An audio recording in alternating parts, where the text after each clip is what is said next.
Hello everyone, it's Monika Tanwar. तो मैं आज रिवाइज़ करी हूँ बौद्ध धर्म और मैंने कुछ पॉइंट्स लिख लिए। मैं इसी टाइप से रिवाइज़ करती हूँ चीज़ों को। चलिए पढ़ते हैं बौद्ध धर्म। सबसे पहले बौद्ध धर्म के जो संस्थापक है वह कौन है? तो गौतम बुद्ध जी है, जिन्हें लाइट ऑफ एशिया, एशिया का ज्योति पुंज कहा जाता है। उनके कुछ प्रतीक है उनके जन्म के, त्याग के, ज्ञान के, परिनिर्वाण और मृत्यु के, तो वह देख लेते हैं। सबसे पहले उनके जन्म का जो प्रतीक है सांड है और कमल है। उनके गृह त्याग के जो प्रतीक है वह घोड़ा है। उनके ज्ञान प्राप्ति का जो प्रतीक है वह पीपल वृक्ष है, जिसे बोधि वृक्ष भी कहा जाता है। उनके महापरिनिर्वाण के जो प्रतीक है वह है उनके पद चिन्ह। उनकी मृत्यु के प्रतीक है स्तूप। उनका परिचय देख लेते हैं। उनका जो जन्म हुआ था, कहाँ हुआ था? कपिलवस्तु की लुम्बिनी में हुआ था। 563 बिफोर क्राइस्ट हुआ था। उनकी माता का नाम माया देवी है। उनकी एक और माता थी प्रजापति गौतमी, जिन्होंने उनका लालन पालन किया था। उनके पिता का नाम है शुद्धोधन, जो शाक्य गण से रिलेटेड है। उनकी पत्नी का नाम है यशोधरा, और जिनसे उनको एक पुत्र की प्राप्ति हुई थी, जिनका नाम है राहुल। जब गौतम बुद्ध कपिलवस्तु की सैर पर निकलते हैं तो उन्हें 4 दृश्य देखने को मिलते हैं। एक बूढ़ा व्यक्ति, एक बीमार व्यक्ति, एक शव और एक सन्यासी। 29 वर्ष की अवस्था में वह सांसारिक समस्याओं से परेशान होकर संन्यास ग्रहण कर लेते हैं। संन्यास ग्रहण करने के बाद जब उन्होंने शिक्षा ग्रहण की तो जो उनके प्रथम गुरु थे वह थे आलार कलाम जी, जिनसे उन्होंने सांख्य दर्शन की शिक्षा ग्रहण की थी और कहाँ की थी? वैशाली में। दूसरे जो गुरु है रुद्रकरामपुत जी, उनसे शिक्षा ग्रहण की थी उन्होंने राजगीर में। और उसके बाद उन्हें उरुवेला में 5 साधक मिले थे।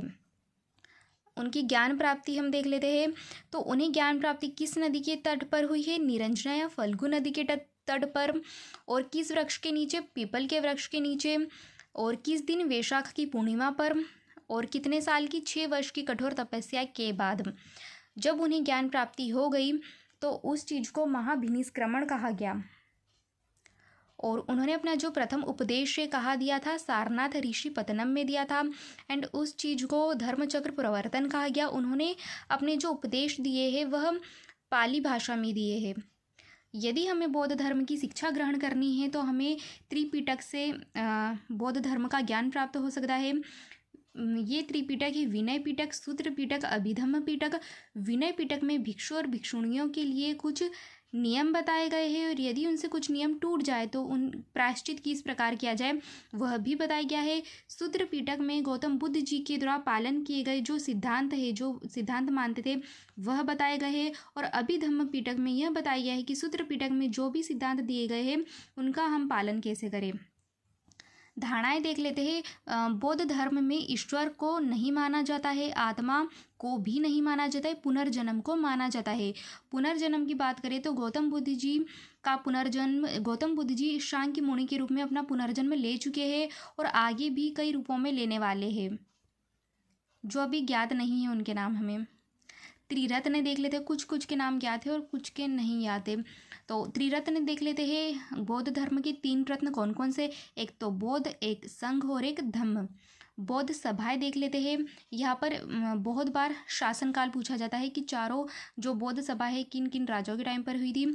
तो जो प्रथम बौद्ध सभा है वह हुई थी अजातशत्रु के टाइम पर। द्वितीय बौद्ध सभा हुई थी काल अशोक के टाइम पर। तृतीय बौद्ध सभा हुई थी अशोक के टाइम पर। और 4th जो बौद्ध सभा है वह हुई थी कनिष्क के टाइम पर। और इन बौद्ध सभाओं के बाद जो हमारा बौद्ध धर्म है वह 2 भागों में डिवाइड हो चुका था। एक तो महायान और एक हीनयान। महायान जो शाखा है उसका जो आदर्श है वह बोधिसत्व है। एंड हीनयान का जो आदर्श है, हीनयान शाखा का जो आदर्श है वह अरहत पद है। गौतम बुद्ध जी ने दुखों के बारे में 4 आर्य सत्य बताए हैं कि दुख है, दुख का समुदाय है, दुख का निरोध भी है और दुख निरोधगामिनी प्रतिपदा। इन दुखों से जो मुक्ति है हमें आष्टांगिक मार्ग को जो आष्टांगिक मार्ग है यदि हम उनका पालन करें तो हमें इन दुखों से मुक्ति मिल सकती है।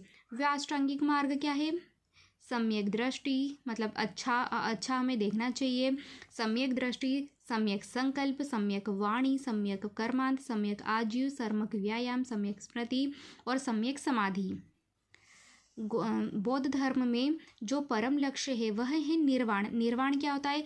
जब इंसान की सारी इच्छाएं पूरी तरह से समाप्त हो जाती है तो उस अवस्था को निर्वाण कहा जाता है।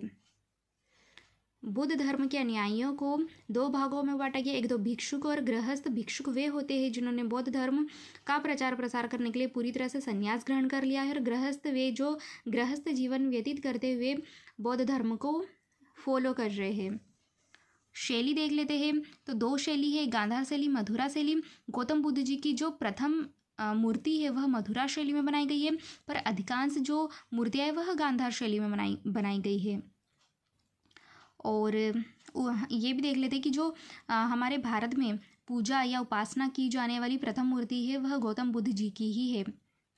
पड़ोसी देश देख लेते हैं तो पड़ोसी देशों में किसने बौद्ध धर्म का प्रचार किया? तो गुरु रिनपाच जी ने, या जिन्हें पद्मसंभव भी कहा जाता है।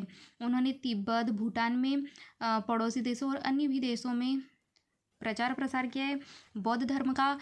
जो गुरु रिनपाची या पद्मसंभव जी है वह व्रजयान शाखा से रिलेटेड है, और इनकी ना हिमाचल प्रदेश में मूर्ति भी बनाई गई है 123 फीट ऊंची, रेवाल सर झील के आसपास।